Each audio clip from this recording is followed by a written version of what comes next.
প্রচেষ্টায় খুনি হাসিনা জুলাইয়ের গণহত্যায় পুলিশ, বিজেপি, র্যাবের পাশাপাশি এবার সেনাবাহিনীকেও ছাত্রছাত্রীদের বিরুদ্ধে লেলিয়ে দিয়েছে।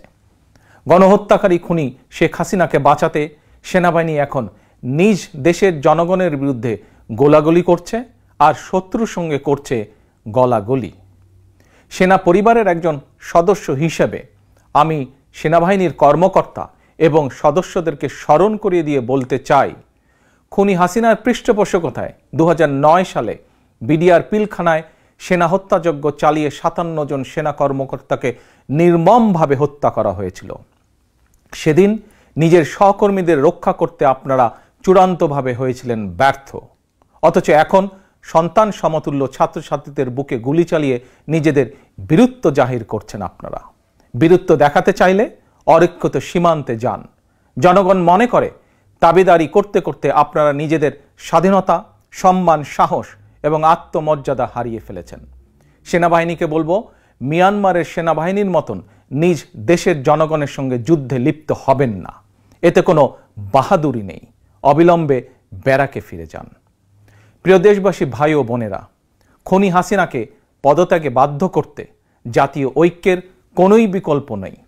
একজন রাজনৈতিক কর্মী হিসাবে, একজন বাংলাদেশি হিসাবে, বাংলাদেশের পক্ষের শক্তি, গণতন্ত্রের পক্ষের শক্তি প্রতিটি রাজনৈতিক দল, সামাজিক সাংস্কৃতিক সংগঠন, শিক্ষক, বুদ্ধিজীবী, কৃষক, শ্রমিক, স্বল্প আয়ের মানুষ, শ্রমজীবী, পেশাজীবী তথা ধর্ম, বর্ণ নির্বিশেষে প্রত্যেক ব্যক্তি ও গোষ্ঠীর প্রতি আমি বিনীত আহ্বান জানিয়ে বলতে চাই, আসুন সবাই মিলে গণহত্যাকারী খুনি হাসিনার, খুনি সন্ত্রাসী বাহিনীর বিরুদ্ধে রাজপথে চূড়ান্ত প্রতিরোধ গড়ে তুলি।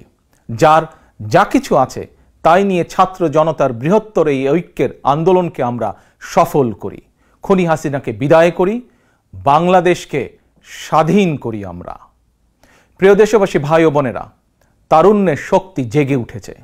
গণহত্যা, গণগ্রেফতার চালিয়ে তারুণ্যের শক্তিকে আর রুখে দেওয়া যাবে না। নির্দ্বিধায়, নিঃসংকোচে বুকে বুলেট আলিঙ্গন করে শহীদ আবু সাইদ প্রমাণ করে দিয়েছে দিল্লির কৃতদাস তাবেদার খুনি হাসিনার লেলিয়ে দেওয়া সেনাবাহিনী, বিজেপি আর পুলিশের খুনিচক্রের ভয় স্বাধীন বাংলাদেশের তারুণ্য আর পিছু হটতে রাজি নয়। ছাত্রছাত্রীদের বিরুদ্ধে গণহত্যা চালিয়ে বৈষম্য বিরোধী ছাত্র আন্দোলনের কয়েকজন সমন্বয়ককে গ্রেফতার করে খুনি হাসিনা চলমান আন্দোলনকে দমন করে দিতে চেয়েছিল। কিন্তু এখন সারা দেশের প্রতিটি জেলা, উপজেলা, ইউনিয়ন, পাড়া, মহল্লা, শহর, নগর, বন্দর, কোথাও কোনো এলাকায় সমন্বয়কের অভাব নেই। একজন গ্রেফতার হলে সঙ্গে সঙ্গে আরেকজন ছাত্র কিংবা ছাত্রী সমন্বয়কের দায়িত্ব গ্রহণ করে আন্দোলন অব্যাহত রেখেছেন। খুনি হাসিনা পতনের এই আন্দোলন এভাবে এখন সারা দেশে স্ফুলিঙ্গের মতন ছড়িয়ে পড়েছে। হাসিনার পতন না হওয়া পর্যন্ত ছাত্র জনতার ঐক্যের এই আন্দোলন আর থামবে না। প্রিয় ভাই ও বোনেরা, হাসিনা একজন ঠান্ডা মাথার খুনি। খুনির কাছে খুনির বিচার সম্ভব নয়। গণহত্যাকারীকে বিদায় না করা পর্যন্ত গণহত্যার বিচারও সম্ভব নয়।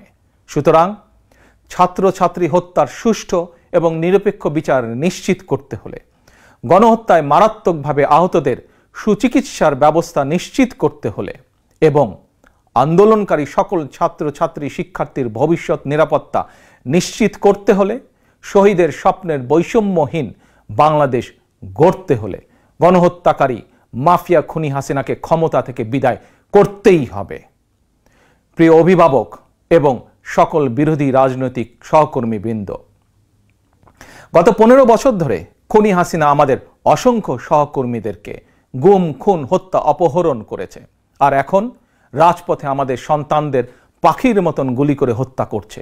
এমনকি ঘরের ভেতরে আমাদের শিশুরাও নিরাপদ নয়, আমাদের মা বোনেরা নিরাপদ নয়। আর এ কারণেই খুনি হাসিনাকে বিদায় করে আপনার, আমাদের সন্তান স্বজনদের ভবিষ্যৎ নিশ্চিত ও নিরাপদ করতেই চলমান ছাত্র জনতার ঐক্যের এই আন্দোলন। গণতন্ত্রের পক্ষের একজন রাজনৈতিক কর্মী অথবা সন্তানের অভিভাবক হিসাবে চলমান এই আন্দোলনে আপনি রাজপথে কিংবা আপনার নিজ নিজ এলাকায় আওয়ামী সন্ত্রাসীদের এবং সেনা, বিজেপি, পুলিশের খুনিদের বিরুদ্ধে শক্ত প্রতিরোধ গড়ে তুলুন। একজন গ্রেফতার হলে বৈষম্য বিরোধী ছাত্র আন্দোলনের মতন সঙ্গে সঙ্গে আরেকজন দায়িত্ব নিন। নেতৃত্ব নিন, নেতৃত্ব দিন। কোনো নির্দেশনার জন্য অপেক্ষার প্রয়োজন নেই। নির্দেশনা একটাই, দাবি একটাই, দফা এক, দাবি এক, খুনি হাসিনার পদত্যাগ। খুনি হাসিনা বিদায় না হওয়া পর্যন্ত ছাত্র জনতার এই ঐক্যের আন্দোলন চলবেই চলবে। আমাদের ছাত্র ছাত্রীরা জীবন দিয়ে শিখিয়ে দিয়ে গিয়েছে, আমাদের সন্তানেরা জীবন দিয়ে দেখিয়ে দিয়ে গিয়েছে। ঐক্যবদ্ধ প্রতিরোধ গড়ে তুলতে পারলে খুনি হাসিনার বিদায় সময়ের ব্যাপার মাত্র, ইনশাল্লাহ। সর্বশেষে খুনি হাসিনার বিরুদ্ধে তারুণ্যের এই চলমান আন্দোলনে কবি রকিব লিখনের একটি সাহসী পংক্তিমালা দিয়ে আমি শেষ করতে চাই। যদি তুমি ভয় পাও তবে তুমি শেষ, যদি তুমি রুখে দাঁড়াও তবেই তুমি বাংলাদেশ। আল্লাহ হাফেজ।